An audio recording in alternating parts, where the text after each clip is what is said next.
যুক্তরাষ্ট্রে অর্থমন্ত্রী হিসেবে স্কট বেসেন্টকে মনোনীত করেছেন দেশটির নবনির্বাচিত প্রেসিডেন্ট ডোনাল্ড ট্রাম্প।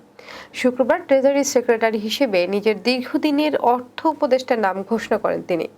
বিনিয়োগকারী হিসেবে সুপরিচিত বেসেন্টকে ইয়েল বিশ্ববিদ্যালয়ে বেশ কয়েক বছর শিক্ষকতা করেছেন। বরাবরই ট্রাম্পের আর্থিক নীতির প্রশংসা করে আসছেন বেসেন্ট। বলা হচ্ছে, শুল্ককে সমঝোতার হাতিয়ার হিসেবে ব্যবহার করার নীতিকে পাকাপোক্ত করতেই তার উপর দায়িত্ব দিয়েছেন রিপাবলিকান নেতা। নবনির্বাচিত প্রেসিডেন্ট ডোনাল্ড ট্রাম্পের পক্ষ থেকে এক বিবৃতিতে বলা হয়, স্কট বিশ্বের অন্যতম শীর্ষস্থানীয় আন্তর্জাতিক বিনিয়োগকারী এবং ভূ রাজনৈতিক ও অর্থনৈতিক কৌশলবিদ হিসেবে ব্যাপকভাবে সম্মানিত। তিনি মার্কিন যুক্তরাষ্ট্রের জন্য একটি নতুন সোনালী যুগের সূচনা করতে সাহায্য করবেন। নবনির্বাচিত প্রেসিডেন্ট ট্রাম্প এরই মধ্যে মিত্র প্রতিপক্ষের ওপর একইভাবে শুল্ক আরোপের প্রতিশ্রুতি দিয়েছেন।